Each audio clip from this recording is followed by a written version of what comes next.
Okay, let's unpack this. What if our arms weren't just along for the ride? Hmm. I mean, seriously, what if the primary engine that determines your running grace, your efficiency, and even your longevity wasn't below your waist at all? What if it's sitting right above it? Well, that's a pretty fundamental challenge to how most runners, how we all approach training. Right. We spend so much money and time on shoe tech, on glute exercises, stride analysis. Mm. Everything is focused on the lower half. Huh. We kind of see everything above the pelvis as, well, at best, it's a necessary appendage. And at worst. At worst, it's just this source of upper body tension we're supposed to ignore or, stretch out later. Exactly.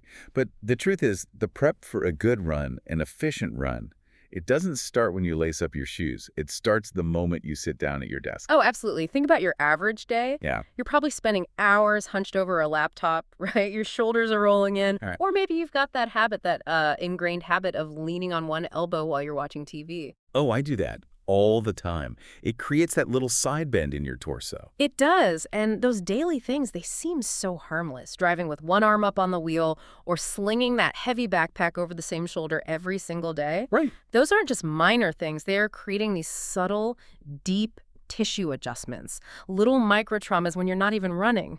You are literally teaching your fascia, your deep muscles to shorten up, to stiffen, and to live in this state of acquired rotation. Acquired asymmetry. And here's the rub, right? You take that pre-existing asymmetrical body and you introduce the high-impact, repetitive demand of running to it. Which needs symmetry. Exactly. It needs to be balanced. And running doesn't fix your bad posture. No, it amplifies it. It's like an amplifier. It takes those small deviations and it just screams them through your entire kinetic chain. And that's what makes you inefficient, and that's what gets you injured. She's the ultimate paradox. Your body's so smart, it'll find the most efficient way to move given what it has, even if that way is completely dysfunctional. It takes the path of least resistance. And that broken pattern feels comfortable because you've practiced it for thousands of hours sitting in a chair. This is the Runner's Paradox podcast, and today we are getting deep into Chapter 17 of Ying's amazing work, The Runner's Paradox. This chapter is just called The Upper Body. And it is a complete paradigm shift. I mean, Ying's central thesis here is just, it's unmistakable. The upper body is not a passive passenger. Right on. It is the key orchestrator of everything. We're talking deep postural control, how you breathe, your neuromuscular coordination, and at the end of the day, your running economy. So the core argument, the thing that should really change how you think about training, is that stable architecture above the waist, a truly aligned functional trunk, is absolutely essential. It's not optional. No. If you're unstable or collapsed up top, everything below, I mean everything, your hip mobility, your glute power, your foot strike, it's all being quietly sabotaged. So if you're ready to kind of reframe your entire running journey, you should definitely grab the book. You can find it at therunnersparadox.com. So to really get why the upper body is so important, we have to stop thinking about the body as like a stack of Legos. Right, like a stack of separate parts. Ying really explores this biomechanical concept that the body functions as an interconnected tensegrity structure. Okay, let's pause right there. Tensegrity. That's a big word for a lot of us. Break that down. Yeah, for sure. It just means tension plus integrity. Yeah. And it's actually a concept from architecture. So if your body isn't a stack of blocks, what is it? What's a better analogy? Think of it like a really complex tent. Or maybe a suspension bridge. The bones, those are your rigid poles or beams. But the structure isn't held up by the poles just balancing on each other. So what holds it up? It's held in this dynamic alignment by continuous tension. The guy wires, the cables, the netting. In our body, that's our muscles, our fascia, our ligaments. Okay, so those tension elements are constantly pulling and balancing each other. So if you shorten one of those cables, let's say from sitting badly all day, the entire tent has to shift to compensate. The entire structure, precisely. From the arch of your foot all the way to the top of your skull, it has to shift. So if you have a forward head posture or you let your chest collapse, Yeah. you immediately overload the cables in the back of your neck and you slacken the ones in the front of your core. You throw off the equilibrium of the whole system. And that's not just a local problem like a sore neck. No, it's a deep kinetic inefficiency that you cannot fix just by doing more squats or buying better shoes. You're fighting your own foundational architecture. Which leads right into this idea that stability is power generation. Right. We usually think stability means, not moving. But here we're saying you need it for movement. Exactly. So why does a floppy upper body just kill all the power from your legs? Because running is basically a dynamic, continuous falling forward motion. You're trying to hold a slight forward plank position the whole time. If your upper body isn't stable and stacked over your pelvis, your core is failing to hold that plank. And that stable, stacked posture is what keeps your center of mass where it's supposed to be, just a little bit ahead of your foot on the ground. Right, and if that center of mass shifts back, or if your torso starts wobbling side to side, any power your glutes generate just dissipates. It's a waste. Totally wasted. It goes into controlling that wobble, that rotation, that bouncing. That power never actually helps you move forward. You need that immovable yet dynamic platform to transfer force from the ground through the trunk and into the next stride. It sounds so exhausting just thinking about it. Trying to run hard while your core is just scrambling to stabilize a wobbly torso. It is exhausting. Yeah. And Ying frames this perfectly. She describes running as this continuous battle, a dynamic tug of war. Okay, so let's define the two sides of that war. What's on each side of the rope? All right, on one side you have the external forces, so that's gravity trying to pull you straight down, and it's the ground reaction forces, with every single step trying to knock you off balance and slow you down. Okay, and on the other side? That's your internal forces, your muscles, your fascia, all your soft tissues fighting to keep you upright, aligned, and moving forward. To run well, your internal forces, your stability, have to win that battle. Every step, every mile. So if your upper body is slack, your internal forces are basically losing the fight before your legs even get a chance to push off. You're starting at a huge disadvantage. This moves us perfectly into this fascinating idea of neuromuscular connectivity, the shared rhythm between the arms and the legs. Yeah. It's not just a mechanical thing, it's deeply neurological. For sure. The arms and legs, they don't move in isolation. Their reciprocal motion is governed by these shared rhythms in the spine, by reflex arcs. It's all coordinated. We're always telling runners to use their arms, but we never really explain how. The upper body has to be stable, but it also has to rotate in a controlled way to load the system. And this is where the research on anatomy slings comes in. The rubber band analogy is perfect here. Think of your torso as the center point for these huge elastic chains of fascia. For your legs to move powerfully, the upper body first has to be a stable anchor. That's one end of the rubber band being held securely. But it's not just a static anchor point, is it? The body's more sophisticated than that. The arms have to be active. Correct. So while you're stabilizing the core, the controlled rotation of your upper body, so the swing of your left arm matching your right leg pushing off, that stretches those fascial slings across your body. From the shoulder to the opposite hip. Exactly, at both ends simultaneously. This action builds up immense potential energy, just like stretching a big rubber band. Then that elastic energy gets released and adds to the push-off, propelling you into the next stride. So the arms are actively part of the energy cycle. Yeah. They aren't just for balance, they're helping create and transfer energy. That's it. So without proper upper body engagement, if your arm swing is too small or too wild or uneven, you lose that free elastic energy return. And your body has to rely just on muscle power. Which is way less economical. It leads to fatigue so much faster. You're basically giving up the free ride that your fascial springs are offering you. So now that we get how the upper body is this great orchestrator, let's talk about what happens when the orchestra is out of tune. Let's look at the dysfunctions. Ying points to forward head posture, or FHP, as a primary villain. Oh, FHP is an epidemic. It's everywhere. Desk workers, cyclists, anyone who runs when they're really tired.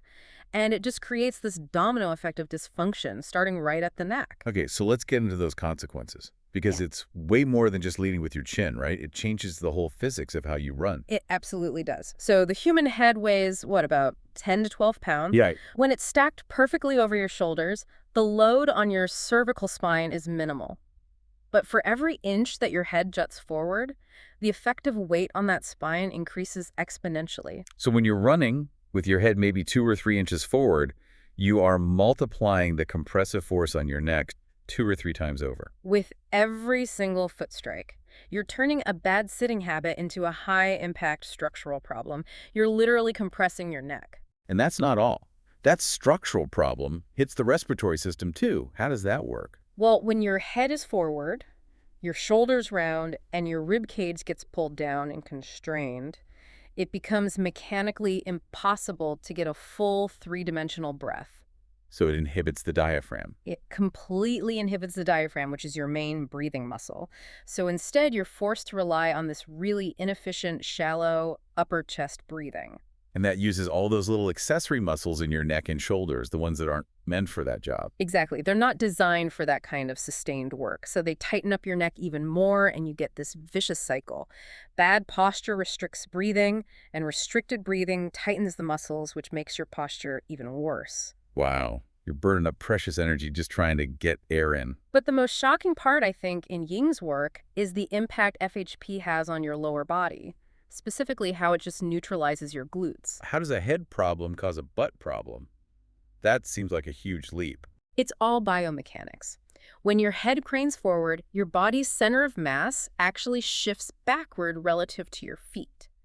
To stop from falling over, what do? You land your feet further out in front of you, you overstride. You overstride, and that position, by definition, makes it impossible to get proper terminal hip extension. And you need that hip extension to get a powerful contraction from your gluteus maximus. That's your main engine. That's your main engine, exactly. If your pelvis is already tilted to compensate, your hip flexors are tight, you can't get that full backward leg swing you need for the glutes to fire. So the body just bypasses them. And relies on what instead? On the quads, the ankles, the calves, it shifts the entire workload down to smaller joints and muscles that aren't designed for it. And that is a direct path to runner's knee, Achilles issues, all those common overuse injuries. So your glutes are switched off because of where your head is. It's wild. It is. Okay, what about the second big one? Rounded shoulders and core engagement. They pretty much always go together with FHP. What's the deep link between a collapsed chest and a weak core? Okay, so ideal running posture requires your shoulder muscles, your lower traps, your rhomboids, to pin your shoulder blades back and down against your upper back. Right. That posture minimizes neck tension, and it keeps your arms swing efficient and tight to your body. But more importantly for performance, that open-chested posture maximizes your respiratory and your core capacities. So? A rounded shoulder literally constricts your chest. It weighs the whole rib cage down, which shrinks the area available for your lungs to expand. And the body is this integrated pump, right? The same muscles in your obliques and between your ribs that stabilize your shoulders are also critical for forceful exhalation and core bracing. So as Ying says, a collapsed torso weakens every downstream motion. Every single one. If your upper back is rounded, your diaphragm can't work right, which means your deep core, your transversus abdominis, your obliques can't engage properly to stabilize your pelvis. It's a total structural failure. It's like trying to inflate a bicycle tire when the tire casing itself is all squished and floppy. That's a great analogy. The inner tube can't generate high pressure, so a runner can do a million planks, but if they run with rounded shoulders, that functional core strength is gone the second they start moving, because the anchor points, the ribs are in the wrong spot. We've seen this so many times with athletes. You try to tell someone with chronic knee pain that the real solution might be in their thoracic spine mobility and where their shoulder blades are sitting. Oh, yeah. I remember working with an athlete, first marathon, and he had constant low back and hip flexor pain. We did weeks of glute work, hip flexor stretching, not much changed. Amen. We did a test. I just manually helped him pin his shoulder blades back and down and asked him to do a standing hip extension. Instantly, he felt his glute fire like never before, and the low back pain just vanished. That chest-to-hip link is so immediate. It's so profound. It proves the upper body isn't just along for the ride. It's the starting point for the whole stride. You open the chest, and the hips are allowed to open. Another quick one is on endurance. So many runners blame that mid-run wall on just, running out of fuel. Yeah, bonking. Right. But I've had runners do simple drills, just connecting their out-breath to a subtle core brace, making sure they're breathing wide into their lower ribs instead of up into their neck. And the difference in their perceived effort, their endurance, it was dramatic. It really highlights the diaphragm as the core's engine. Better posture, better breathing. You're not just getting more oxygen, you are saving so much energy. It's a key endurance tool. And this detailed look at the body's integrated architecture, this is exactly what Ying explores in The Runner's Paradox. If you want to dive deeper into the science and the practical strategies, remember this whole conversation is based on chapter 17 of her book. You can find it and buy it right now at therunnersparadox.com. Okay, let's pivot to awareness, because this is where the paradox part really hits home. Ying tells this story about seeing a photo of herself running and being horrified, even though she felt controlled and smooth. The illusion of smoothness. That experience is universal. We have to get that the body is this incredibly smart, self-organizing tool. Its main goal is short-term survival and energy efficiency. So it finds the most practiced route. Exactly. It eliminates jerkiness, Yeah. which means that deeply dysfunctional movement patterns can feel completely smooth and normal. So just because something feels comfortable doesn't mean it's optimal or even healthy. We need an objective mirror, whether that's video or a coach or just radically heightened self-awareness. Absolutely. We have to challenge those patterns. I mean, Ying was winning races with what she called an ugly gait, with her knees knocking. Winning and optimal movement are not always the same thing. Not until injury forces you to pay attention. Right. Now, so much running advice starts from the ground up. Your shoes, your foot strike, cadence. But Ying really pushes for a shift in perspective. Form must be initiated from the chest out. You have to control the structure that holds your center of mass.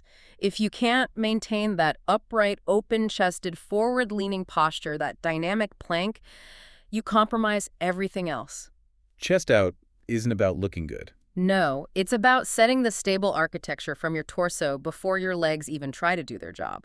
If the chest leads, the legs can follow efficiently. Okay, so for everyone listening, what are some subtle asymmetries they should be looking for on their next easy run or if they take a video of themselves? Start with the arms. Look for an asymmetrical arm swing.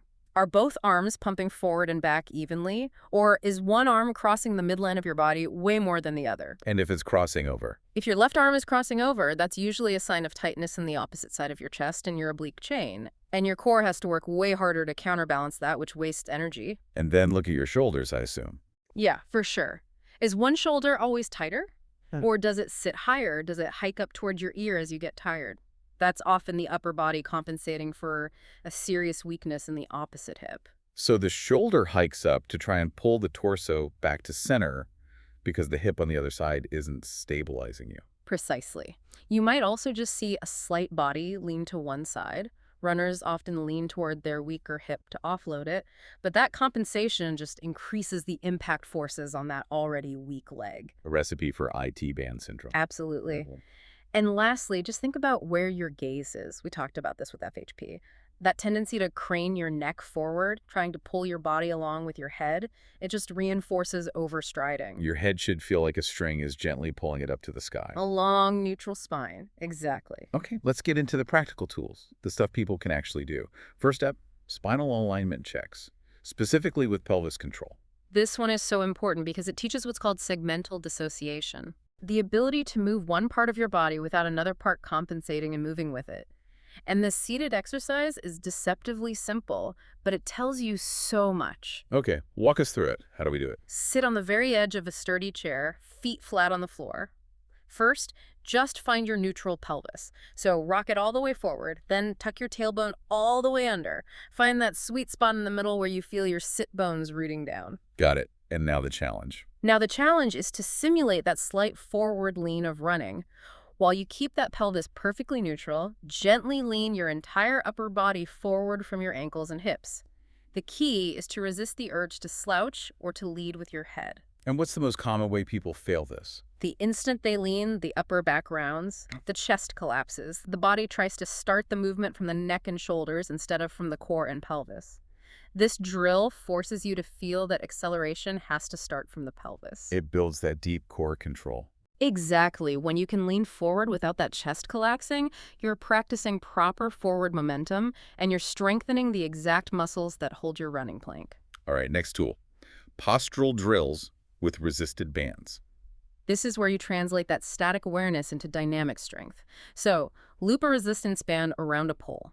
Hold the handle with both hands right at your chest, and then do something like a dynamic lunge or a sidestep. So the band is pulling you sideways. Right. That external force is trying to pull you into rotation or a side bend. To resist that, you have to fire up your deep core, your obliques, your transversus abdominis, to maintain a perfectly straight spine. And if your core is weak, you'll immediately twist or lean to fight the band. It exposes the weakness. It does. By focusing on keeping your head squared right between your feet, you're training the exact stability you need to keep your upper body stacked while you run. You're training your muscles to fire rapidly under stress, which is literally what running is. Okay, last one. Let's connect the whole chain from the upper body all the way down to the feet with this idea of proprioceptive cues, specifically the big toe concept. Yeah, the big toe seems like it's a million miles away from your shoulder, but it's not. Its function relies on the entire chain being stacked in alignment. It anchors the foot and engages something called the windlass mechanism. Define windlass mechanism for us. So right before you push off, your big toe extends, and that tensions your plantar fascia, that long band of tissue on the bottom of your foot. That tensioning action is like pulling a rope on a winch or a windlass. It pulls up your arch and turns your foot into a rigid, stable lever for propulsion. And you need that rigidity for a powerful push-off. Absolutely. But for that to work, the whole leg and torso have to be aligned. If your upper body is collapsed or your pelvis is wobbly, that connection is broken. The foot stays floppy, you lose power, and you get weird compensations in your knee and hip. So focusing on just gently pressing your big toe into the ground isn't just a foot cue. No, it's a full body alignment cue. It forces stability all the way upstream. It's a sensory anchor that connects everything, from the toe to the pelvis to the open chest and the stacked shoulders. It all has to work together. That really brings the chapter's lesson home.